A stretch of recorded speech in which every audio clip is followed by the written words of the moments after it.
போதை மற்றும் சமூக சீர்கேடுகள் பற்றிய ஒரு விழிப்புணர்வு நிகழ்ச்சியினுடைய இரண்டாவது உரையினுடைய இரண்டாவது அமர்விலே நாம் இருந்து கொண்டிருக்கின்றோம். அப்போ சமுதாய சீர்கேடுகள் என்று பல விடயங்களை நாம் பட்டியலிட்டு கொண்டே போகலாம். அதில் ஒரு சில விஷயங்களை நாம் பேசியிருந்தோம். இருக்கக்கூடிய அந்த மீதி நேரத்தில் இன்னொரு முக்கியமான ஒரு விடயம்தான் போதை வஸ்து பாவனை. பொதுவாக இந்த போதை வஸ்து என்பது நம்முடைய சமுதாயத்தில் பல்கி பெருகி அதிகமாயிட்டு இருக்கிறத நம்ம அவதானிக்கக்கூடியதாக இருக்குது. போதை வஸ்து பாவனையாளர்கள் அதிகமாயிட்டு இருக்கிறாங்க. அதனுடைய கெடுபிடிகளும் அதனால் ஏற்படக்கூடிய பாதிப்புகளையும் நம்ம கேட்டுக்கிட்டே இருக்கிறோம். அது நம்முடைய மார்க்கத்தால் மட்டுமல்ல, இந்த நாட்டினுடைய அரசாங்கத்தால் கூட கடுமையாக பேசப்பட்டு அதை நிறுத்துவதற்கான நடவடிக்கைகள் எடுக்கப்பட்டு கொண்டே இருக்கிறத அவதானிக்கக்கூடியதாக இருக்கிறது. அரசாங்க அமைப்புகள் கூட பள்ளிவாசல்கள் மற்றும் மாற்று மத ஆலய உரிமையாளர்களை எல்லாம் அழைத்து போதை வஸ்து சம்பந்தமாக உங்களுடைய மத பிரச்சாரங்களை சமுதாயத்தில் எடுத்து வையுங்கள் என்று வினயமாக கேட்டுக்கொண்டார்கள். அது ஆண்டாண்டு காலமாக நடந்து கொண்டே இருக்கிறது. ஏனென்றால் இதனுடைய தாக்கம் கடுமையாக இருந்து கொண்டே இருக்கிறது. இந்த போதை வஸ்தினால் ஏற்படக்கூடிய தாக்கம் கடுமையாக நம்முடைய சமுதாயத்தில் இருந்து கொண்டே இருக்கிறது. போதை அப்படி என்று சொல்லும்போது நாம் நம்முடைய கண்ணுக்கு முன்னால் சாராயம், கஞ்சா, தூள் என்கிற ஒன்றை தான் நம்ம கற்பனை பண்ணிக்கிறோம். பொதுவாக போதை என்று சொல்லும்போது நபிகள் நாயகம் ஸல்லல்லாஹு அலைஹி வஸல்லம் அவங்க சொல்கிறாங்க, மா அஸ்கர கதீருஹு ஃபகலீலுஹு ஹராம். எந்த ஒரு வஸ்துவை அதிகமாக எடுத்துக்கொண்டால் போதை தருமோ அந்த ஒரு வஸ்துவை கொஞ்சமாக எடுத்துக்கொள்வதும் ஹராம் என்று நபிகள் நாயகம் ஸல்லல்லாஹு அலைஹி வஸல்லம் அவர்கள் சொல்லி காட்டுறாங்க. சூரத்துல் மாயிதாவினுடைய 90வது வசனத்திலேயும் அல்லாஹ் தஆலா இன்னமல் ஹம்ரு வல் மைசர், போதைப் பொருளும் சூதாட்டமும், அம்பறிந்து குறி சொல்வது, நட்டி வைத்து சிலை வணங்குவதும் ருஜிசுமின் அமலி ஷைத்தான், ஷைத்தானுடைய கெட்ட காரியம், ஃபஜ்தனிபுஹு, அதை விட்டு விடுங்கள், லஅல்லக்கும் துஃப்லிஹூன், நீங்கள் வெற்றி பெறலாம் என்று அல்லாஹ் தஆலா 5வது அத்தியாயத்தினுடைய 90வது வசனத்தில் சொல்லி காட்டுறான். அப்போ இந்த போதை என்பதை இஸ்லாமிய மார்க்கம் மொத்தமாக தடுக்குது. அதாவது போதை தரக்கூடியது அப்படி என்று தடுக்குது. அது புகையாக இருந்தாலும் சரி, அல்லது ஒரு திரவமாக லிக்யூட்டாக இருந்தாலும் சரி, மாத்திரை, இன்ஜெக்ஷன் எப்படி இருந்தாலும் சரி, போதை தரக்கூடியதை நம்ம பயன்படுத்தக்கூடாது. இது இஸ்லாமிய மார்க்கம் நமக்கு எப்போவோ சொல்லி தந்தது. இன்றைக்கு அது வேறு வேறு பெயர்களில் நம்முடைய சமுதாயத்தை ஆட்டி படைச்சிக்கிட்டு இருக்குது.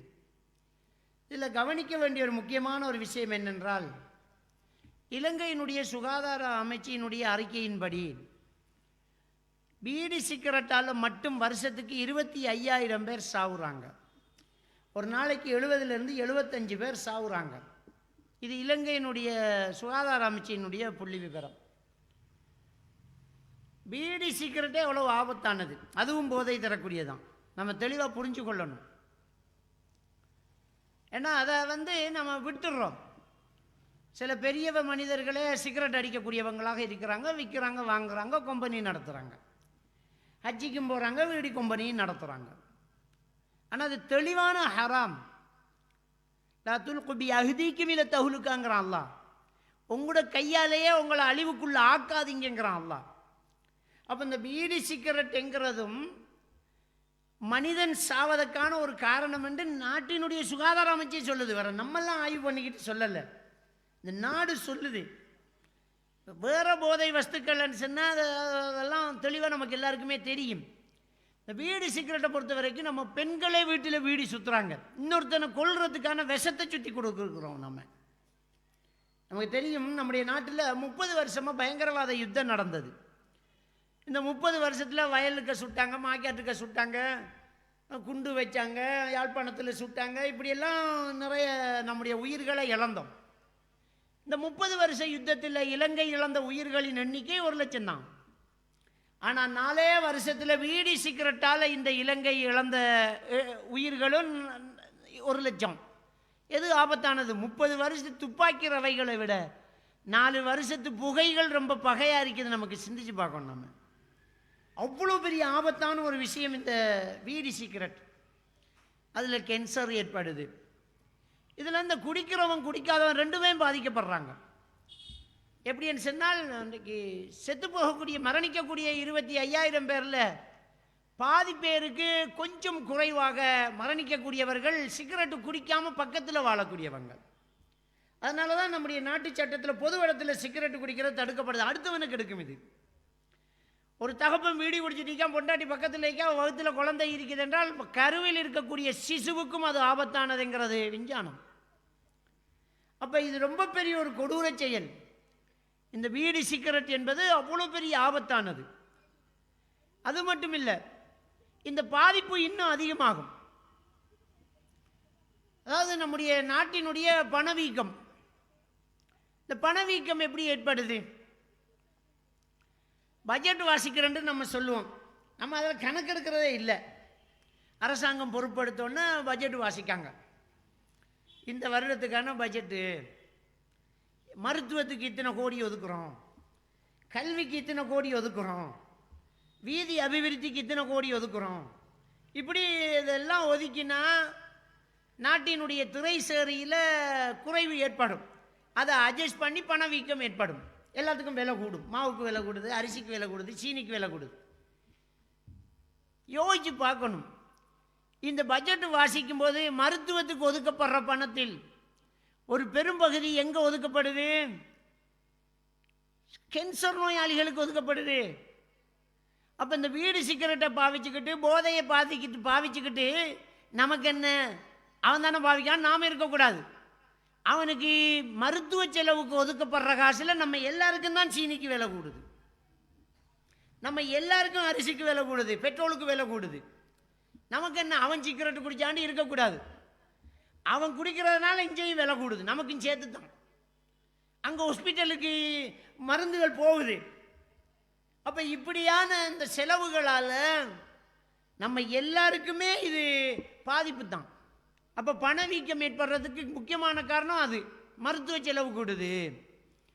அடுத்து என்ன? மனித வளம் இல்லாமல் போகுது. இந்த நாட்டினுடைய மனித வளம் என்ன செய்யுது? இந்த போதை வஸ்து பாவிச்சுக்கிட்டு பதறுகளாக இருக்கிறவங்க உழைப்பு இந்த நாட்டுக்கு இல்லாமல் போகுது. மனித வளம் இல்லை. ஒரு ஆள் இந்த பூமிக்கு சுமையாகுது. அதுக்காக வேண்டி அந்த குடும்பம் செலவழிக்குது. அவனால் எந்த பிரயோசனமும் இல்லை. அதனால் இந்த நாடு பஞ்சத்துக்குள்ளே போகுது. மனித வளம் இல்லாமல் போகுது. உழைத்து போடக்கூடியவன் உட்கார்ந்துக்கிட்டு தூளை பாவிச்சுக்கிட்டு இருந்தால் அந்த குடும்பம் நாசமாகுது. நாளைக்கு பிச்சைக்கு போகக்கூடிய நிலைமை ஏற்படுது. கொலை கொள்ளை இதெல்லாம் அதிகமாகுது. இந்த தேவை வந்து அந்த தேவைக்காக அவன் திருட தொடங்குறான். அப்போ இப்படிப்பட்ட பல பிரச்சனைகள் ஏற்பட்டு நம்மளும் பாதிக்கப்படுறோம். நமக்கு என்னன்னு நம்ம இருக்கக்கூடாது. அப்போ இதை கண்டிப்பாக பேசணும். இந்த போதை ஒழிப்பை, இந்த சமுதாய சீர்கேடுகளை நம்ம கண்டிப்பாக பேசணும். இந்த மோட்டர் பைக்கில் ஹெல்மெட் இல்லாமல் 3 பேர் ஓடி போகிறான், 4 பேர் ஓடி போகிறான், ரோட்டு வழியை பொடிய மாதிரி சுற்றுறான், லைசன்ஸ் இல்லாமல் போகிறான். நமக்கு என்னன்னு இருக்கிறாது. அவன் போகிற போக்கில் நம்ம ரோட்டில் நிற்கிற பிள்ளையை தான் அடிச்சுட்டு போகிறான். ஹெல்மெட் இல்லாமல் போகிறான், லைசன்ஸ் இல்லாமல் போகிறான், ரேஸ் பண்ணிக்கிட்டு போகிறான்.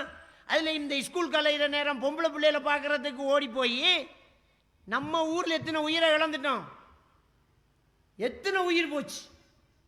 அப்பாவிகள் மரணிச்சு போகிறாங்க. எவ்வளவு ஆக்சிடென்ட்டுகள். அவன் என்ன அடித்து போட்டு சொறி சொல்லிட்டு கோர்ட்டில் 14 நாள் இருந்துட்டு வெளியே வந்துடுவான். கால் இல்லாமல் நம்ம தான் வாழ்கிறோம். அப்போ இதை பேசக்கூடாதா? இதை தடுக்கிறதா? நான் கேட்குறேன், இந்த சமுதாய சீர்கேடுகளை, மதத்தினுடைய விஷயங்கள் மீறப்படுறத, இந்த மக்களுக்கு பேசுகிறத பொறுத்து கொள்ளாதவர்கள், எந்த இனத்தை சேர்ந்தவர்கள், எந்த மனசு உள்ளவர்கள் சிந்திக்க முடியலையே. அதையும் தடுக்கிறதா? நான் இல்லை, நீங்கள் இல்லை, எல்லாரும் சேர்ந்து செய்ய வேண்டிய நிகழ்ச்சி இல்லையா அது? இந்த நிகழ்ச்சிக்கு புள்ள தூங்குதுன்னு சொன்னால் நம்ம என்ன மனசோட இருக்கிறோம்?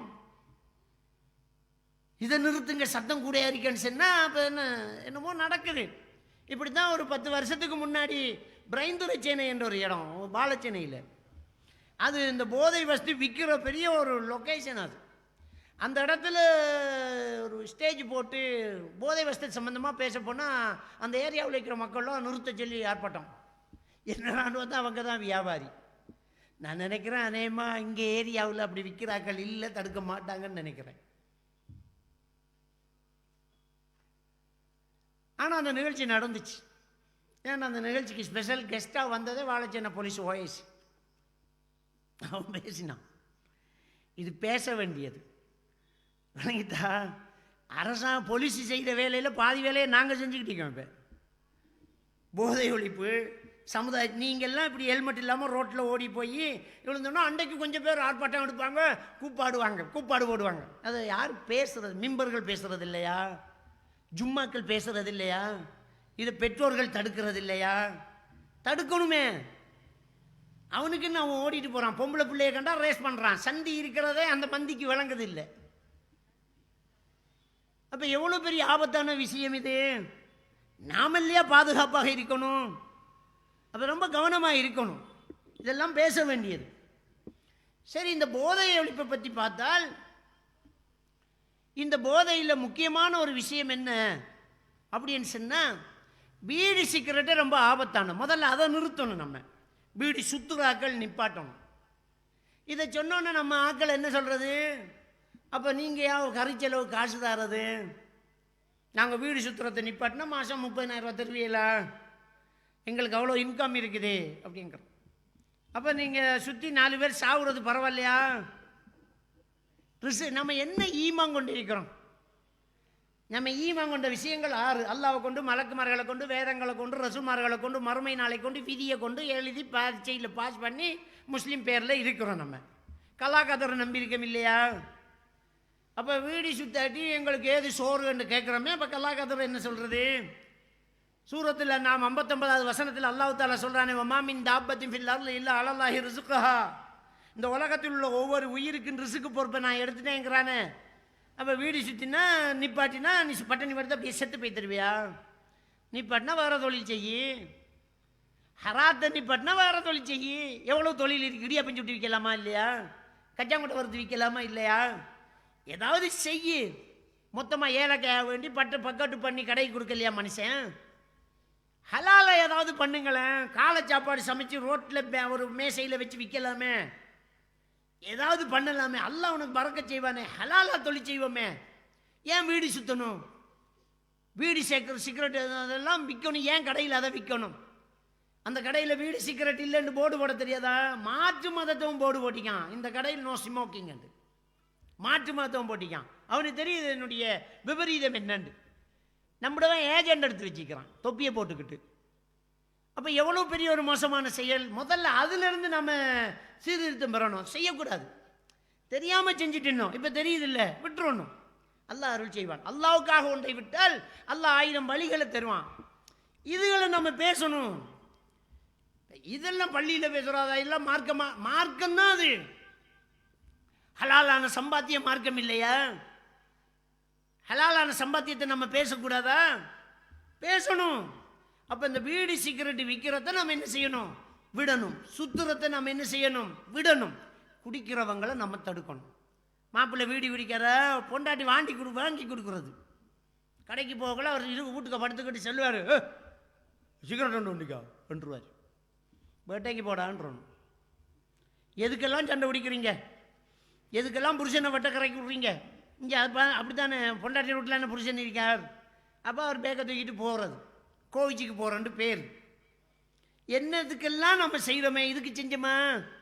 நீ சிகரெட்டு குடித்தா உன்னோட வாழ மாட்டேன்னு சொல்லக்கூடாதா? சொல்லணும். அப்போ இந்த பீடி சிகரெட்டு குடிக்கிறத தடுக்கணும். அதை வாங்கி கொடுக்கக்கூடாது, காசு கொடுக்கக்கூடாது, நொறுப்பட்டி கொடுக்கக்கூடாது. அந்த நம்முடைய புள்ள அதுக்கு பங்காளி ஆகக்கூடாது, தப்பு செய்யக்கூடாது. ரொம்ப கவனமாக இருக்கணும். அப்போ இந்த போதை வஸ்து பாவனையில் பங்காளிகளாக நாம் இருக்கக்கூடாது. ஏன்னா அல்லாஹ் தஆலா சூரத்துல் மாயிதாவில் சொல்லிட்டான், வலா தஆவனு அலல் இஸ்மி வல் உதுவான்ங்கிறான். 2வது வசனம். நீங்கள் பாவமான காரியங்களுக்கும் எதிர்ப்பு நடவடிக்கைகளுக்கும் துணை நிற்காதீங்கிறான் அல்லாஹ். பாவத்துக்கு துணை போகாதீங்கிறான், பாவமான காரியங்களுக்கு துணை நிற்காதீங்கிறான். நாம துணை நிற்கலாமா? துணை நிற்க கூடாது, பாவத்துக்கு நம்ம பங்காளியாக கூடாது. அப்ப இந்த பாவமான காரியங்களுக்கு துணை நிற்க வேண்டாம் என்று அல்லாஹ் தஆலா திருக்குர்ஆன்ல சொல்றான். அதனால நம்ம வாங்கி கொடுக்க கூடாது. அதுபோக பெரிய போதை வஸ்து, கஞ்சா, அதே மாதிரி சாராயம், இப்போ உள்ள தூள் வகைகள், 1008 பேர் என்னெல்லாம் பாவிக்கிறோமோ அதெல்லாம் பாவிக்கிறாங்க. அப்போ இந்த போதை வஸ்து பாவனையாளர்கள் இன்னைக்கு விஸ்வரூபம் எடுக்கிறாங்க, வளர்ந்துக்கிட்டு இருக்குது, கூடிக்கிட்டு இருக்குது. இது எப்படி பரவுது, எப்படி கூடுது? வியாபாரிகளுடைய தந்திரோபாயங்கள். இது என்ன நடக்கும் என்று சொன்னால், இதை பாவிச்சோன்னா மூளையில் டோபமைன் ஹோமோன் கொஞ்சம் அதிகமாகும். அதான் அதனுடைய தியரி. இந்த போதை வஸ்து பாவித்த உடனே மூளையில் டோபமைன் ஹோமோன் வந்து அதிகமாக சுரக்கும். அந்த ஹோமோன் அதிகமாக சுரக்கும் போது எல்லை இல்லாத ஒரு மகிழ்ச்சி அவருக்கு தெரியும், ஒரு உணர்வு பூர்வமான ஒரு மகிழ்ச்சி அவர் அனுபவிப்பார். நீங்கள் பார்க்கலாம், கஞ்சா குடித்தவன், சாராயம் குடித்தவன், தூள் அடித்தவன் அப்படியே தலையை தொங்க போட்டுவிட்டு சும்மா சிரிச்சுக்கிட்ட அப்படி இருப்பான். அவன் இன்ட்ரெஸ்டாக இருக்கான், சந்தோஷமாக இருக்கான், அவன் ஒரு எல்லை இல்லாத ஒரு மகிழ்ச்சி. ஏன்னா அந்த ஹோமோன் சுரப்பது சந்தோஷத்துக்கு தான். இப்போ இந்த போதை வஸ்து பாவனையால் அது பாவிக்கப்படும் போது என்ன செய்தன்னா, அந்த ஹோமோன் அதிகமாக சுரக்கும். 2 தடவை 3 தடவை பாவிச்சிட்டாங்கன்னு சொன்னால் மீண்டும் அந்த நேரம் பெறும்போது அந்த ஹோமோன் சுரக்கும் தேவை இந்த உடம்புக்கு ஏற்படும். நம்முடைய மூளையில் ஹைப்போதலம்ஸ் என்ற ஒரு பகுதி இருக்குது. இந்த ஹைப்போதலம்ஸ் என்ன செய்யும், அந்த தேவையை நிறைவேற்றுமாறு தூண்டல்களை உருவாக்கும். அப்போ அந்த தூண்டல்கள் வரும்போது அவர் அடிச்சு பிச்சு அதை பாவிக்கக்கூடிய ஒரு நிலைக்கு ஆளாகுவார். அப்போ அதுக்குரிய ஏற்பாடுகள் நடக்கும். அப்போ அவருக்கு கால் கை உழையும், உடம்பெல்லாம் வலிக்கும், தூக்கம் இல்லாமல் போகும், பதறும், பெரிய பிரச்சனை ஏற்படும். இவருக்கு அதை பாவிச்சே ஆகணும் என்கிற ஒரு நிலை ஏற்படும். இதான் அதுக்கு பழக்கமாயிட்டு போகிற அடிக்ஷன் சொல்லுவோமே, அதுதான் அது. அப்போ வந்தோன்னா அவர் பிச்சுக்கிட்டு போய் பாவிப்பார். என்ன நடக்குதுண்டா, முஸ்பாத்திக்கு பிள்ளைகள் அடிக்கிறது. ஒரு தடவை 2 தடவை பாவிச்சிருவாங்க, இல்லாட்டி கூட்டாளி மாதிரி கொடுத்துருவான். இந்த வியாபாரம் பண்ணுறோம், ஃப்ரீயாக கொடுத்துருவான். ஒரு 4 தடவை 4 தடவை ஃப்ரீயாக கொடுத்தோன்னா 5ஆவது தடவை 4க்கும் சேர்த்து காசு பண்ணிடுவான். வணக்கிட்டா அப்போ திரும்ப பாவிக்க தொடங்கிடுவாங்க. அப்போ இந்த அடிக்ஷன் வந்துட்டேன்னு சொன்னால் அவருக்கு வேறு வழியே இல்லை, பாவிச்சே ஆகணும். அதற்காக என்ன வேணுமென்றாலும் பண்ணுவான். வீட்டில் இருக்கிற கேஸ் சிலிண்டரை கொண்டு விற்பான், கேட்டினை பிச்சு கொண்டு விற்பான். எந்த அளவுக்குன்னு சொன்னால் அக்கறைப்பட்டு போலீஸில் இருந்து ஒரு கேஸ் எனக்கு அனுப்பி வச்சாங்க. போலீஸுக்கு கொண்டு வைக்காங்க, கொடியன்னு போய் கவுன்சிலிங் கொண்டு எடுத்துக்கிட்டு வாங்கன்னு அனுப்பி விட்டாங்க. பாப்பா அம்மாவும் வந்து பிள்ளைய வெளியில் நிப்பாட்டிட்டு சொல்கிறாங்க, ஹசரத் நம்முடைய பகுதி தான் ஹசரத், கணக்கை சொல்லலை சுருக்கமாக சொல்கிறேன், பாத்ரூம் போகிறதுக்கு உள்ளே போய் கதவை சாத்திட்டு திரும்பி பார்க்குறேன், ஹசரத் கொமட்டை காணல. சொல்லும்போது அழுகுறான் அந்த மனுஷன். உம்மைக்காரி பக்கத்தில் இருந்து சொல்கிறா, வீட்டில் ஒரு கேட்டின் இல்லை, குறை அரிசி பேக்கையும் கொண்டு வித்துட்டான், சின்ன வயசுங்க, ஓலவல் இளவல் வயசு. இந்த அளவுக்கு அவனுடைய நிலைமை. களவெடுப்பான். களவெடுக்கிறது அஞ்சிட விட்ட, சாச்சாட விட்ட, உம்மம்மா கிட்ட படுத்த உம்மம்மாட மாலையை காணாக்கல, களவு போகுது. இப்படியெல்லாம் நடக்கும். யார் நகையாவது பிச்சுக்கு போய் அவன் பாய்ப்பான். காசு கடனுக்கு உம்மா சென்னு கடன் கேட்பான். இந்நேரம் மகன் மாமிகிட்ட போய் உம்மா சென்ன 5000 ரூபா காசு வேண்டாம் கொடுப்பாளா இல்லையா? கொடுப்பாள். என்னடா காசு வரல, வருஷம் உண்டா போய்த்தோன்னுட்டு, என்னம்மா அந்த காசு அஞ்சண்டா, எந்த காசு 5? உங்களோட மகன் வந்தோடனே, என்ன மகன் வந்து நான் ஒரு நாளுக்கிட்டையும் 1 ரூபா கூட கடன் பண்ணதில்லை, என்ன நீ நகை வைக்கிறேன், குடும்பத்துக்கு சண்டை. அப்போ விடுமா, வேணாம். இப்படியெல்லாம் நடக்குது. அப்போ இந்த விஷயத்தில் எடிட் ஆகிறது, பழக்கப்பட்டு போகிறவங்க அந்த ஹோமோன் அதிகமாக சுரக்கிறதுனால வீட்டுக்குள்ளேயே திருட்டு நடக்கும். வீட்டுக்குள்ளே திருட்டு. அன்றைக்கு அண்மையில் நம்மளோட ஊரில் தான் வீட்டுக்கு வச்ச நகையை காணலை, வீட்டுக்கு வச்ச நகையை காணலை, சரியா? தேடுறாங்க, போலீஸுக்கு போய்த்தாங்க. போலீஸ் மோப்ப நாய் வருது. மோப்ப நாய் வந்து அலுமாரி கதவெல்லாம் மோதி எல்லாம் செஞ்சு போட்டு வீட்டுக்காரால தான் போய் பிடிச்ச நாய். பொண்டாட்டியை கொண்டு ஹாஸ்பிட்டலில் விட்டு போட்டு இது இன்னும் ஒரு வேலையாக வரண்டு வீட்டை வந்து நகையை எடுத்துக்கு போய் திரும்ப பொண்டாட்டியை ஏற்றிக்காந்து என்னடி நகையை காணலன்னு கதவு திறந்து கிடக்கு. இப்போ போலீஸுக்கு சந்தேகமாக இருந்தால் பூட்டு உடையாமல் கதவை இப்படி திறந்தேன். திறப்பு அவக்கிட்ட இருக்கி, பூட்டி வச்ச கதவு திறந்துருக்கி. ஆனால் கதவை எப்படி திறந்துருக்கேன்டா உடைக்கல, கள்ளத்துறப்பு போட்டிருக்கு. கள்ளத்துறப்பு மச்சானுக்கிட்ட இருக்கு, மற்ற துறப்பு. அப்போ இவனே பொண்டாட்டிட்ட நகையை களவு எடுத்து தூள் அடிக்கான். இதான் வீட்டுக்குள்ள கள்ளன். இப்போ சில வீடுகளில் களவு போகும், டப்பாவில் நகை இருந்த மின்னியை மட்டும் காணல, மாலை இருக்கி மோதிரத்தை காணல. அப்போ என்னண்டா கௌரவமான இறக்கமுள்ள கள்ளன். இன்றைக்கு தூள் அடிக்க மோதிரம் மட்டும் போதும். அப்போ இப்படி இந்த வீட்டுக்குள்ள களவு, முயற்சி இல்லாமை, இப்படி நடக்கக்கூடியதெல்லாம் என்ன செய்து நடந்துக்கிட்டு இருக்கிறத பார்க்குறோம். அப்போ இந்த போதை வஸ்து பாவனையினால இது ஏற்படுது. இது இப்படியே நீடித்தால் இவங்களுக்கு ஏற்படக்கூடிய அடுத்த விளைவு என்ன? ஆண்மையற்றவர்களாக இவங்க மாறுவாங்க.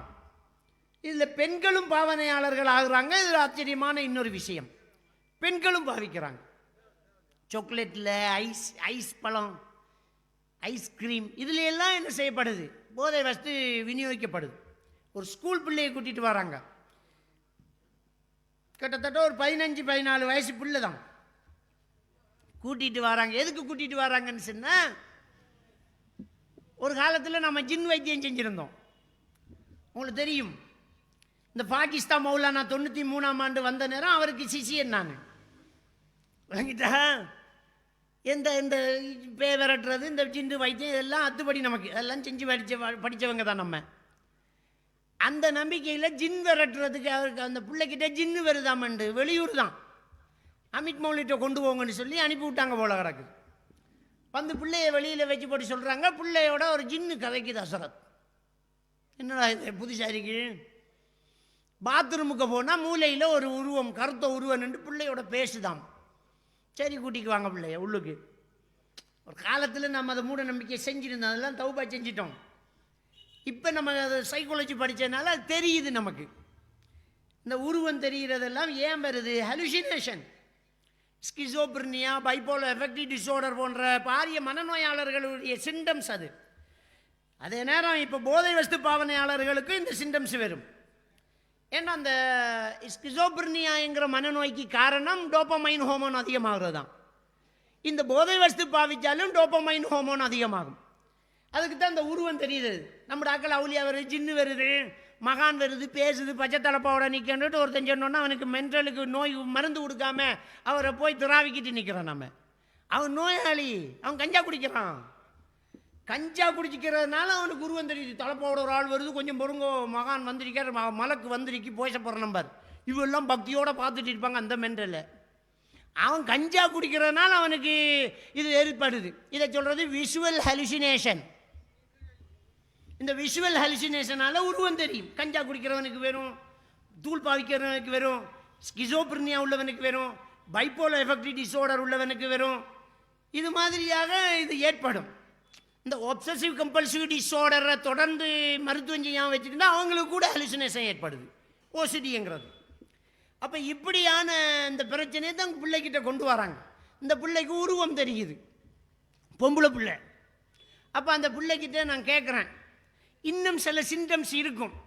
அதாவது ஸ்கிசோப்ரினியாங்கிற நோய் இருந்தால் உருவம் தெரிகிறதோட இன்னும் சில பிரச்சனைகள் இருக்கும். அது டெலூஷன் சொல்லுவாங்க. அந்த டெலூஷன் இருக்குதான்னு பார்க்குறேன், இல்லை, ஹலுசினேஷன் மட்டும்தான் இருக்குது. அப்போ எனக்கும் பெரிய ஆச்சரியம், என்னடா இந்த சிம்டம்ஸ் வரண்டா போதை பாவிச்சிருக்கணுமே, பொம்பளை பிள்ளைய இது பாவிச்சிருக்கிற சான்ஸே இல்லையே. ஆனால் நாங்கள் கேட்குறது எங்களுக்கு கடமை. அப்போ நாங்கள் என்ன செய்கிறோம், நான் என்ன செய்கிறேன்னா அந்த பிள்ளைக்கிட்ட கேட்குறேன், உம்மா ஏதாவது பாவிச்சியான்னு கேட்குறேன். இந்த கேள்வி கூட்டிக்கு வந்த ஆளுக்கு பிடிக்கல, என்ன அடிக்க பார்த்துட்டார் அவர். என்ன கேள்வி பிள்ளைக்கிட்ட கேட்குறதுங்கிற மாதிரி ஒரு பார்வை. நான் அவரை பார்க்கவே இல்லை, பிள்ளையே பார்த்துக்கிட்டு திரும்ப திரும்ப கேட்குறேன். அந்த கேள்விக்கு பதில் சொல்லாமல் பிள்ளை கீழே பார்க்குது. கீழே பார்க்குதுன்றால் அங்கே ஏதோ பிரச்சனை இருக்குதுன்ற அர்த்தம். நான் தொடர்ந்து கேட்குறேன், சொல்லுமா என்னம்மா பாவிச்ச, என்ன வித்தியாசமாக பாவிச்ச? அந்த பிள்ளை சொல்லுது சாக்லேட்டு. என்ன பிராண்டு? பிராண்டெல்லாம் கிடையாது, ஸ்கூலில் ஏலவல் தாத்தா மாதிரி விற்பாங்க. ஆஹா, எவ்வளோ காலமா? கிட்டத்தட்ட 1 வருஷமாக பாவிக்கிறேன். அப்போ இருக்கும். அதுக்கு பிறகு தான் திகைச்சு போகிறாங்க. அந்த ஸ்கூல் பிரின்சிபல் நம்பர் எடுத்து பிரின்சிபலுக்கு கால் பண்ணி ஏலவலில் இன்னென்ன பேர் உள்ள 6 தாத்தாமார், அவங்க தான் ஏஜெண்டு. இன்னும் எத்தனை பிள்ளைக்கு வித்திருக்காங்கன்னு தெரியலை. அந்த ஸ்கூலை பிடிச்சி அந்த பிள்ளைகளை எடுத்து விசாரித்து ஒரு பெரிய சுத்திகரிப்பே நடந்துச்சு. இது நான் சொல்கிறது கிட்டத்தட்ட 2-3 வருஷத்துக்கு முன்னாடி உள்ளது. அப்போ பெண்கள் பாதிக்கிறாங்க. இந்த போதை வஸ்து இந்த உருவத்திலெல்லாம் வருது. சாக்லேட்டா, ட்ரிங்க்ஸா, ஐஸா. நம்ம ஊரில் நான் ஸ்கூல் பேர் சொல்ல விரும்பலை. 5ஆம் ஆண்டு பிள்ளை மயங்குழுறான். என்ன கடைசி ஐஸ் பழம் தான் சாப்பிட்டது. ஐஸ் பழக்காரன் எஸ்கேப். என்னண்டா பெரிய பிள்ளைகளுக்கு அது கலந்த ஐஸ் பழம் விற்கிறான். அது அடுக்கில் இருந்து சரிஞ்சு விழுந்திருக்குது. நார்மல் பழத்தோட இது சேர்ந்ததுனால 5ஆம் ஆண்டு பிள்ளை மாட்டிக்கிட்டான். அப்ப இப்படியான பிரச்சனைகள்லாம் நடக்குது. எனவே இந்த போதை வஸ்து பாவனை இந்த விஸ்வரூபம் எடுக்குது. மக்களுக்கு இந்த பாதிப்பு ஏற்படுது. அப்ப இப்படியான இந்த விளக்கம் நடக்குது. அப்ப இதை பாவிக்க பாவிக்க அடுத்த கட்டம் என்ன நடக்கும் தெரியுமா? இவங்களுக்கு ஆண்மை குறைவு ஏற்படும். இதுதான் சமுதாயத்தில் இன்னொரு பெரிய பிரச்சனை. ஆண்மையற்றவர்கள் ஆயிடுவாங்க. மனைவி தேவையில்லை, ஆண்மை இல்லை. ஆண்மை இல்லாத ஒரு சமுதாயம் இருக்கும்போது இன்னும் வேற பாவங்கள் எல்லாம் நடக்க தொடங்கும். பெரும் பதறுகளாக பைத்திருவாங்க. அப்போ ஒரு மனிதனுடைய வாழ்க்கையே வீணா போகுது. அப்போ இதை நான் சொல்லலை, மருத்துவர்கள் சொல்லுது. இன்னைக்கு எடுத்து பாருங்க, இந்த போதை வஸ்து பாவனையால் எவ்வளோ பெரிய ஆபத்து. ஒரு சமுதாய வீழ்ச்சி ஏற்படுது, பொருளாதார வீழ்ச்சி ஏற்படுது, ஒரு மனித வளம் இல்லாமல் போகுது, ஆன்மீக உறவு ஏற்படுது, மனநோய்கள் ஏற்படுது, ஹலுசினேஷன் ஏற்படும். உருவம் தெரிய தொடங்கிடும். உருவங்கள் தெரியும், தனியாக பேச தொடங்கிடுவாங்க. அதுலேயும் இந்த கிரோண்டியஸ் டெலிஷன் வரும். குறிப்பாக அந்த கஞ்சாவுக்கெல்லாம் அதிகமாக ஏற்படும். கஞ்சா பாவிக்கிறாங்க இல்லையா, அவங்களுக்கெல்லாம் கிரோண்டியஸ் டெலிஷன் ஏற்படும். கிரோண்டியஸ் டெலிஷன் என்ன தெரியுமா? அவங்களுக்கு பெரிய நினைப்பு வந்து பேச தொடங்கிடுவாங்க. 1 கோடி ப்ராஜெக்ட் வச்சிருப்பாங்க. நாட்டு ஜனாதிபதியை நாளைக்கு சந்திக்க போகிறேன் பார், ஜனாதிபதியை நான் சந்திக்க போகிறேன் அப்படின்றவார். பெரிய நினைப்பு. இப்படியான அந்த ப்ராஜெக்ட் எல்லாம் வரும். நம்ம போய் சந்திச்சா என்ன கஷ்டப்படுறீங்க, நான் உங்களுக்கு ஒரு 2 கோடி தரேன், நீங்கள் உங்களோட தொழிலை டெவலப் பண்ணுங்கன்றார். அவன் நினச்சா அந்த உலகத்தை மாற்றி அமைப்பேன், அப்படி செய்வேன் இப்படி செய்வேன், பெரிய ஏற்பாடு. அவரை சிலர் நம்பவும் செய்வாங்க. அது கிரவுண்டியஸ் டெலிஷன். இது ஏற்படும். சிலர் வந்து எனக்கு அல்லாஹ் கிட்ட இருந்து நேரடி தொடர்பு இருக்குது, எனக்கு வஹி வருது, எனக்கு விலாயத்து கிடைச்சிருக்குது, எனக்கிட்ட எத்தனை மஹதி அலைஹிஸ்ஸலாம் வந்திருக்காங்கன்னு தெரியுமா? அவர் தான் மஹதியான், நான் மஹதி அலைஹிஸ்ஸலாம், என்ன அல்லாஹ் தேர்ந்தெடுத்துட்டான் அப்படின்னு என்கிட்ட வந்து பேசுவாங்க. கடைசியாக எப்போ பாவிச்சேன்னு தான் கேட்பேன் நான். வணங்கிட்டா இது மஹதி அலைஹிஸ்ஸலாம்னு எனக்கு கூட்டிக்கு வந்திருக்காங்க. அவர் வந்தோன்னா, அமித் மௌலவியா நான் உங்களை சந்திக்கத்தான் இருந்தேன், வந்து பிரச்சாரம் பண்ணணும், எனக்கு அல்லாஹ் இதை தந்துட்டான், நபித்துவத்தை தந்துட்டான், என்னப்பா என்ன நடந்ததுன்னு கேட்டேன். நான் தான் மஹதி அலைஹிஸ்ஸலாம் வந்துட்டேன் அப்படின்றாரு. கிட்டத்தில் அப்படியா, உங்களை சந்திக்கத்தான் இருந்தேன், நல்ல வேலை இவங்களே கூட்டிக்கு வந்துட்டாங்கட்டான். அப்போ நான் அவர்கிட்ட என்ன மஹதி என்று விவாதம் பண்ணால் எல்லாம் நடக்காது. அவர்கிட்ட ஒத்த கேள்வி, அந்த கேட்குற கேள்வியே ட்ரிக்ஸாக கேட்கணும், அப்போ தான் சொல்லுவாங்க. கடைசியாக எப்போ பாவிச்சேன்னு கேட்டேன் நான். போன வெள்ளிக்கிழமை. சரி, அவ்வளோதான். அப்போ இப்படி இந்த கிரோண்டியஸ் டெலிஷன்லாம் இவங்களுக்கு என்ன செய்யும், ஏற்படும். அப்போ அந்த அந்த ஆம்பளை பொம்பளை எல்லாருக்குமே இது ஏற்படுது. அப்போ இந்த போதை வஸ்துக்கள் அவ்வளோ பல்கி பெருகிட்டே இருக்குது. இதில் ரொம்ப ஆபத்தான ஒரு விஷயம் என்ன தெரியுமா? ஒருத்தன் பாவிக்கிறான், போதைக்கு அடிமை ஆயிட்டான்னு தெரிஞ்சு வீட்டில் விரட்டி விட்டாங்க, வீட்டில் காசு கொடுக்கல, பாப்பா வெளிநாட்டில், உம்மா காசு தர மாட்டேன்டான், ஆனால் பொடியன் தொடர்ந்து பாவிக்கிறான். எப்படா இவன் பாவிக்கிறான் அப்படின்னா அங்கிள் ஒருத்தர் வந்து பிடிச்சி அவனை பிடிச்சி விசாரிச்சிருக்கிறார். விசாரிச்சா உனக்கு எதிராக காசு என்னடா செய்த அப்படின்னு ஒன்று அவன் சொல்கிறான். அதெல்லாம் சின்ன விஷயம், 4 பேர் ஆள் பிடிச்சி கொடுத்தா நம்ம கொண்டு ஃப்ரீ. இவன் தான் ஆபத்தானவன். இப்போ புதுசாக 4 பேரை பிடிச்சி கொண்டு அந்த ஏஜென்ட் விற்கிற நாய் இருக்கிறான் இல்லையா, அவனுக்கிட்ட ஆள் பிடிச்சி கொடுக்குறது. 4 பேரை பிடிச்சி கொண்டு போய் கொடுத்தா இவனுக்கு அன்றைக்கு ஃப்ரீ. அப்போ இவன்கிட்ட காசு இல்லாட்டி என்ன செய்வான்னு சொன்னால் அந்த ஏரியாவில் உள்ள பிள்ளைகள் 4 பேரை பழுதாக்குவான்.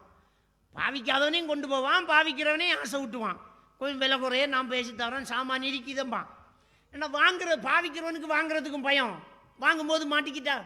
அப்போ இவங்கள அவங்க பயன்படுத்திக்காங்க. 10-200 கூடினாலும் பரவாயில்ல, சாமான் வந்தால் சரி.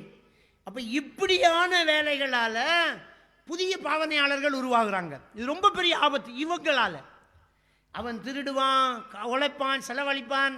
அந்த ஒன்றுக்கும் வழி இல்லாமல் அடிக்கிறவன் என்ன செய்வான், ஆள் பிடிச்சி கொடுப்பான். 5 பேரை பிடிச்சி கொடுப்பான், 4 பேரை பிடிச்சி கொடுப்பான். எனக்கு ஒன்று தாங்க, நான் ஆண்டு வேண்டி எடுக்கிறான். அப்போ இது ரொம்ப பெரிய ஒரு ஆபத்தான ஒரு விடயமாக இருக்குது. அப்போ இதையெல்லாம் இன்றைக்கு பார்த்தால் சமுதாயத்தில் இது பெருகிட்டு வர்றதுக்கு ஒரு காரணி ஆகுது. எனவே இந்த விஷயத்தில் இருந்து நாம் என்ன செய்யணும், விழிப்புணர்வு பெறணும். விழிப்புணர்வு பெறுறதாக இருந்தால் நாங்கள் இஸ்லாத்துக்குள்ள, இஸ்லாமிய மார்க்கத்துக்குள்ள இருக்கிற விஷயத்தை நம்ம ஃபாலோ பண்ணணும். இப்போ என்ன நம்ம விட்ட தவறு, நான் சொன்னேனே எஷாவுக்கு முன்ன உள்ள ஸ்பீச்சில் நான் உங்களுக்கு சொல்லியிருந்தேன். ஒரு சமுதாய சீர்கேடு அரங்கேறுது என்றால், ஒரு பாவம் நடக்குது என்று சொன்னால் இஸ்லாம் சொன்ன ஏதோ ஒரு வேலி உடைக்கப்பட்டிருக்குது. அல்லாஹ் மார்க்கத்தில் அல்லாஹ் சொன்ன ஒரு விஷயம் என்ன செய்யப்பட்டிருக்குது, மீறப்பட்டிருக்குது. அப்போ இங்கே என்ன நடந்திருக்குதுன்னு சொன்னால், பிள்ளைகள் பெற்றோர்களுடைய தொடர்பாடு குறைஞ்சிருக்குது. நம்ம கவனிக்கிறது இல்லை. எல்லாம் குனிஞ்சதெல்லாம் நிமிராத ஒரு நல்ல மனுஷனாக மாறிட்டோம் ஃபோன் வந்ததுக்கு பிறகு. விளங்கிட்டா, எல்லாரும் குனிஞ்சதெல்லாம் நிமிராமல் இருக்கிறோம். அவ்வளவுக்கு ஃபோனில் நிற்கிறோம். எல்லாருக்கும் ஃபோன், பெரியவங்க சின்னவங்க முதற்கொண்டு எல்லாரும் ஃபோன் பாவனையாளர்கள். இப்படி நாம் எல்லாருமே ஃபோன் பாவிச்சிட்டு பிள்ளையெல்லாம் கவனிக்கிறது இல்லை. அவன் பாட்டுக்கு போகிறான் பாறான். நாமெல்லாம் சின்ன வயசில் இருக்கும்போது மகரிபுக்கு வீட்டுக்க விரலாட்டி அவ்வளோதான், முதுகில் பாலை விளையும், பூக்கம்பாலை விளையும். விளங்கிட்டா, அப்படி தான் அடி விழும். உமாவும் அடிப்பா, வாப்பாவும் அடிப்பா. இப்போ உமாவும் அடிக்கிறல, வாப்பாவும் அடிக்கிறல. அடிக்கிறதுக்கு ஓங்கினா பொடியங்க கேட்கான், 119க்கு அடிப்பேன் தெரியுமாங்க. உமாக்கும் அடிச்சு கொண்டா. இப்போ பிள்ளை வளர்க்க ஏழாமல் இருக்கு. இப்போ விளங்கிட்டா, அப்பெல்லாம் பூக்கம்பாலை விளைஞ்சுது. மகரிபானா வீட்டுக்கு நிற்கணும், கேட்டால உள்ளுக்கு என்ட்ரன்ஸ் ஆயிரணும். அவ்வளோதான், கம்போடா நிற்கி மாள். இப்போ எத்தனை மணிக்கு வந்து படுத்தானன்று வாப்பா கிட்ட உமா கேப்பா, உமா கிட்ட வாப்பா கேப்பா, என்ன ரெண்டி வந்தவன் 1 மணி வரைக்கும் பார்த்தேன், வேற இல்லை நான் படுத்துட்டேன், வந்திருக்கேன். அன்னைக்கு எப்படி வந்தாங்க, துறப்பொண்டு கொடுத்து வச்சிக்கணும். இது உம்மாட லட்சணம். துறப்பை கொடுத்து வச்சிக்க, அவரை பாட்டுக்கு சுற்றி போட்டு வந்து படுப்பார். எங்கே போகிறான், யாரோட வளர்கிறான் ஒன்றுமே தெரியுதில்லை. அப்போ முதல்ல இதை நாம் கவனிக்கணுமே, நம்முடைய பிள்ளைகளை கண்காணிக்கணுமே. அல்லாஹ்வுடைய தூதர் ஸல்லல்லாஹு அலைஹி வஸல்லம் சொன்னது என்ன, குல்லுக்கும் ராயின் வ குல்லுக்கும் மஸூலின் அன் ரஅய்யத்திஹி. நீங்கள் ஒவ்வொருவரும் கண்காணிப்பாளர்கள். நீங்கள் உங்களுடைய கண்காணிப்பு பற்றி நாளை மறுமையில் விசாரிக்கப்படுவீர்கள். நமக்கு ஒரு பொறுப்பு இருக்குது. பிள்ளையை பெற்றா அந்த பிள்ளை எங்கே போகுது, என்ன செய்யுதுங்கிறத பார்க்கணும். என்ன நடக்குது, யார்கிட்ட போகிறான், யார்கிட்ட பழகிறான், எந்த கிரவுண்டில் விளையாடுறான், அவன் போய் சொல்லிட்டு போவான். நாம் பார்க்கணுமே. இதுதான் நமக்கு நேரம் இல்லையே. நம்ம எல்லாருமே பிஸியே, எல்லாரும் ஃபோனில். பெருமையாக சொல்கிறாங்க, நான் 4 குரூப்புக்கு அட்மின் தெரியுமா, என்னமோ இந்த வானலோகத்தில் பதவி கிடைச்ச மாதிரி. அவர் குரூப்பை அவரே உருவாக்கிட்டு அதுக்கு அட்மினா, அதுக்கு பெரிய சொப்பு. அவர் ஊட்டரிக்கிற பிள்ளைகளை வளர்க்க முடியாமல் அடுத்தவங்களுக்கு மெசேஜ் போட்டுக்கு நிற்கிறது. அதில் கொமெண்ட் பண்ணணும், சேவ் பண்ணணும், இவ்வளோ வேலை தெரியுமா, பிஸி. ஊட்டரிக்கிற வேலை பாரு. முதல்ல பிள்ளைகளை கவனிக்கணும். பிள்ளை எங்கே போகுது, என்ன செய்யுது, யாரோட பழகுது, அதை பார்க்கணும். ஏன் லேட்டாக வருது கண்டிக்கணும். மகரிபோட பிள்ளைகள் இருக்கணும், குர்ஆன் எடுத்து ஓதணும். அடுத்தது இறையச்சத்தை கொடுக்குறலையே. நாம் பள்ளிக்கு போனையா, பயான் கேட்டையா, இல்லையே. நாம் இறையச்சத்தை கொடுக்குறல்ல, நாம் மற்ற எல்லாத்தையும் கொடுக்குறோம். நாம் படிப்பை கொடுக்கத்தான் வேணும், ஆனால் இறையச்சத்தை கொடுக்காம எல்லாத்தையும் நாம் கொடுக்குறோம். நாங்கள் ஸ்கூல் பிள்ளைலாம் ட்ரிப் போகிறோம்மா, இன்னும் நான் காசுன்னு 10,000 ரூபா கொடுத்து அனுப்புறது. அவன் ட்ரிப் போய் என்ன கூத்து போடுவான், எப்படி பாட்டு போடுவான்னு தெரியுது நமக்கு. அதுக்கு என்ன செய்யுது, அந்த பிள்ளைகள் அனுபவிக்கட்டுமே. எல்லாம் செஞ்சு போட்டு இன்னொன்றையும் அனுபவிச்சுட்டு வருவான், தலையை சொரிஞ்சிக்கிட்டு இல்லாதோம் நம்ம. அப்போ நாம் பிள்ளைகளோட இருக்கணும். அப்போ பிள்ளைகளை நாம் கண்காணிக்கணும், நாம் கவனமாக இருக்கணும். மார்க்கத்தை நாம் பிள்ளை கொடுக்கணும். பயானு போனையா, பயான் கேட்டையா, ஜும்மாவுக்கு நேரத்தோட போனையா, இல்லை. போதாக்குறைக்கு இப்படி சந்தியில் ஒரு ப்ரோக்ராமை போட்டால் அதையும் நிப்பாட்டுறதுக்கு நாம துடிக்கும். என்ற புள்ள திருந்திடும் கரைச்சல். ஓ, நம்ம ஒரு ஸ்டேஜை போட்டு போதை ஒழிப்பு மாநாடு வச்சு ப்ரோக்ராம் பண்ணினா அதுக்கு எதிராக குரல் கொடுக்கறதுக்கு கொஞ்சம் பெரிய என்ற புள்ள திருந்திடுமே. அப்போ எப்படி புள்ள வளர்க்குறேன் நான்? அப்போ மார்க்கத்தோட பள்ளிக்கு நேரத்தோட போகிறது, பள்ளியில் தர்பியா நடக்கும், பயான் நடக்கும், ஜும்மா நடக்கும். அப்போ இதுல எல்லாம் நம்முடைய பிள்ளைகளை கலந்து கொள்ள வைக்கணும். அப்போ மார்க்கம் நம்மக்கிட்ட இருக்கணும், பிள்ளைகளுக்கு கொடுக்கணும். தக்குவா ஒன்றால தான் பிள்ளைகளை மாற்றலாம். அப்போ பிள்ளைகளுக்கு இறையச்சத்தை கொடுக்கணும், மார்க்கத்தை கொடுக்கணும், தொழுகையை கொடுக்கணும். அப்போ இன்ன ஸலாத்த தன்ஹா அனில் ஃபஹ்ஷாய் வல் முன்கர் அல்லாஹ் தஆலா சொல்லி காட்டுறான். நிச்சயமாக இந்த தொழுகை மானக்கேடான விடயங்கள், பாவமான காரியங்கள்ல இருந்து உங்களை பாதுகாக்குங்கிறான் அல்லாஹ். அப்போ நாம தான் தொழுகிறதே இல்லையே, அப்போ எப்படி தடுக்கும்? அப்போ பிள்ளைகள் தொழுகையாளிகளாக இருந்தால் பாவத்தை எச்சரிக்கை செஞ்சால் தப்பு என்று சொன்னால் ஒரு பொடி எரிஞ்சு பாடுறா, இது நல்லா இருக்கின்றா, எடுத்து பாடுறா, இழுத்து பாடுறாங்க கூட இவனுக்கு ஞாபகம் வரும், பயான் அஸ்தாஃபிருல்லாஹல் அலீம் என்றுவான். அப்போ நாம தான் அதை சொல்லி கொடுக்கலையே, அடித்து பார்ப்போம்மா.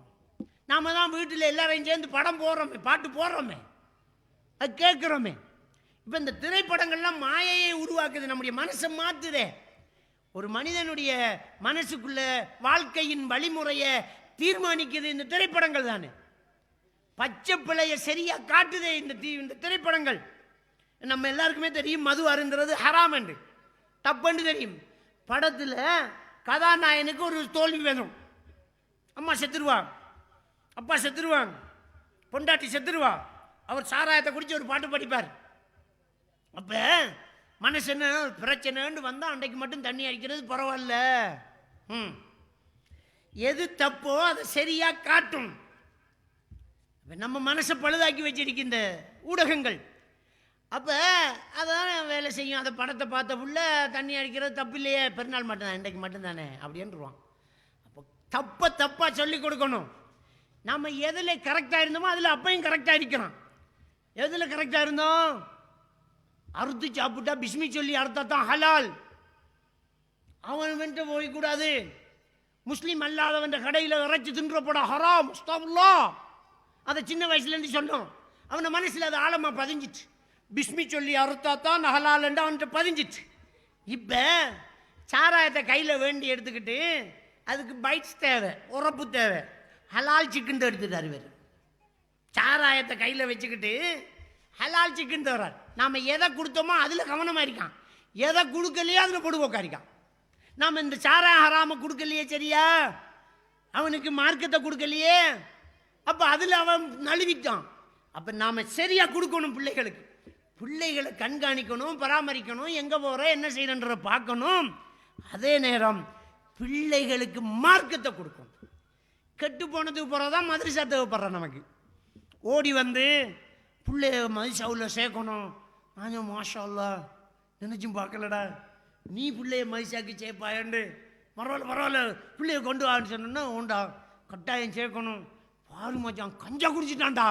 ஆஹா, நாங்கள் மதரசா நடத்துகிறோம், ஜெயில் நடத்தல. இவனை கொண்டு போய் போட்டு இருக்கிறவனை கெடுக்கையா? பிள்ளை பழுதானத்துக்கு பிறகு இனி ஒன்றும் இல்லைன்ற ஆனதுக்கு பிறகு மதரசா தேவைப்படுது. அங்கேயாலும் போட்டு திருது. இதை நேரத்தோடையே செஞ்சிருக்கணும். பிள்ளைய வளரும் போதே மார்க்கத்தை கொடுத்து வளர்த்துருந்தா குடிச்சிருப்பானா, கஞ்சா தூள் அடிச்சிருப்பானா, போதை வச்சு பாவிச்சிருப்பானா, 3 பேர் சேர்ந்து ஹெல்மெட் இல்லாமல் பைக் ஓடிக்கிட்டு போய் ஒரு பிள்ளைய அடிப்பானா? இல்லை. பாப்பா மாதிரி நாம சரியா இருக்கணும். அவனுக்கு லைசனே இல்லை, பைக்கில் எப்படி கொடுக்குறது? பைக்கில் நாம தானே கொடுக்குறோம். போய் முட்டி போட்டு வந்து நிற்பான். அதுக்கு பிறகு லைசன் இருக்கிற ஒரு ஆள் போய் சரண் அடைக்கும். இதுதான் நடக்குது. அப்போ முதல்ல நாம கரெக்டாக இருக்கணும், மார்க்கத்தை கொடுக்கணும், ஹராம் ஹலால பேணணும். நேரத்தோடையே நம்ம பிள்ளைகளுக்கு மார்க்கத்தை சொல்லிக் கொடுக்கணும்.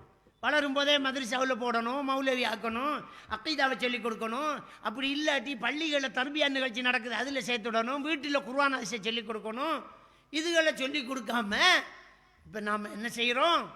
கண்டதையெல்லாம் கொடுத்துக்கிட்டீங்க. எது நல்லது எது கெட்டங்கிறத பார்க்குறோம் இல்லை, மார்க்கத்தை கூட தேடி பார்க்குறோம் இல்லை.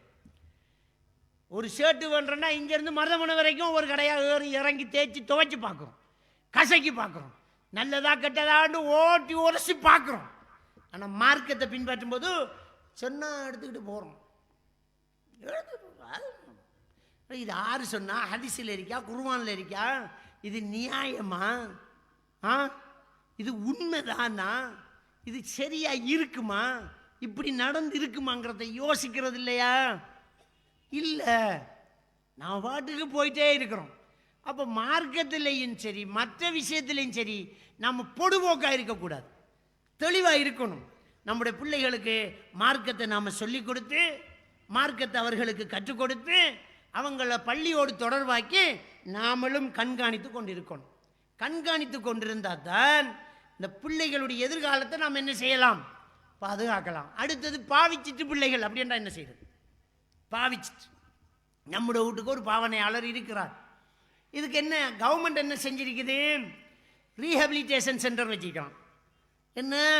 புனர்வாழ்வு நிலையம், ரீஹபிலிட்டேஷன் சென்டர். போதை வஸ்து பாவனையில் இருக்கிறவங்களுக்கு ஒரு புனர்வாழ்வு நிலையம் வச்சிருக்கலாம். அங்கே போய் என்ன செய்வாங்க? ஒரு 3 மாதம் அப்படி அடைச்சி வைப்பாங்க. அடைச்சி என்னண்டா தொடர்பு இல்லாமல் அவர் ஹவுஸ் அரெஸ்ட்டில் வைக்கிற, அவ்வளோதான். அது ரீஹபிலிட்டேஷன் சென்டர். அவருக்கு இங்கேருந்து சாமான் போகவே மாட்டாது, அங்கே கிடைக்கவே மாட்டாது. அப்போ பாவிச்சு பழகின அந்த உடம்பு மீண்டும் பாவிக்காமல் பழகிறதுக்கு ஏழுமா இல்லையா? அப்போ அந்த ஹோமோன் எல்லாம் சரி நிலைக்கு வரும். அப்பப்போ கவுன்சிலிங் கொடுத்துருவாங்க, அவங்களுக்கு மோட்டிவேஷன் கொடுப்பாங்க. அவங்களுக்கு தேவைப்பட்டால் டாக்டர்ஸ்மார் அந்த ரீஹபிலிட்டேஷன் சென்டரோட தொடர்பட்டு மருந்துகள் கொடுப்பாங்க.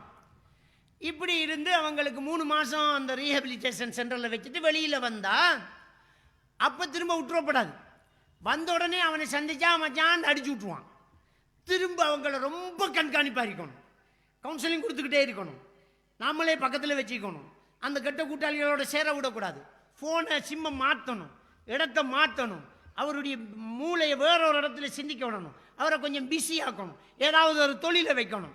இதுதான் பாவனையாளர்களை திருத்துற முறை. நம்ம வீட்டில் ஒரு ஆள் இருக்குது, நாம் ரீஹபிலிட்டேஷன் சென்டரில் போடாட்டி நாம் என்ன செய்யணும்? வீட்டுக்குள்ளே வச்சுக்கணும்.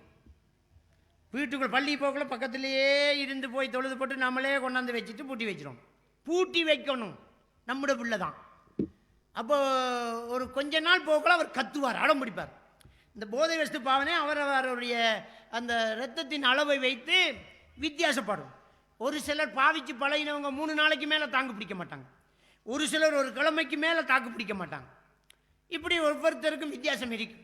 அந்த பாவனையின் பொருளை பொறுத்து, அவர் என்ன பாவிச்சாரோ அதை பொறுத்து நிறுத்தின உடனே ஒரு சிலர் தூக்கத்திலே கிடப்பாங்க. நிறுத்தினா நேரம் தூக்கத்தில் இருப்பாங்க. சிலருக்கு நிறுத்தினால் தூக்கமே வராது. சிலருக்கு உடம்பெல்லாம் பெயின் ஆகி உழைச்சி கட்டி பதறுவார், சாப்பாடு ஒன்றும் இறங்காது, ஓடி திரியுவார். அப்போ இப்படி வித்தியாசம் பெறும். அந்த வித்தியாசம் பெறும்போது நமக்கு நம்முடைய ஏரியாவில் உள்ள ஒரு டாக்டரை சந்தித்து இன்னது பாவிச்சா இந்த அளவு பாவிச்சேன்னு சொன்னால் அதுக்கேற்ற மாதிரி அவர் ட்ரீட்மெண்ட் பண்ணுவார். அந்த மருந்து மாத்திரைகளை எடுத்துக்கிட்டு அவரை வீட்டில் வச்சுக்கணும், கண்காணிச்சுட்டு இருக்கணும். பிள்ளை வேணுமெண்டா அதை செய்யணும். கண்காணிச்சு கத்துவான், கூவம்பான், கதறுவான், ஜன்னல் கம்பியை ஒட்டைப்பான், கதவை இட்டிப்பான், பார்த்துக்கொள்ளும், ஒன்றும் பிரச்சனை. அவர் படுற அவதியை பார்த்துட்டு சில நேரம் பரிதாபப்பட்டு பாப்பாவே வேண்டி கொடுத்துருவார். அதுதான் கூடாது. மௌத்தா பைத்துருவானோன்னு நினைக்கிற அளவுக்கு பதறுவான்.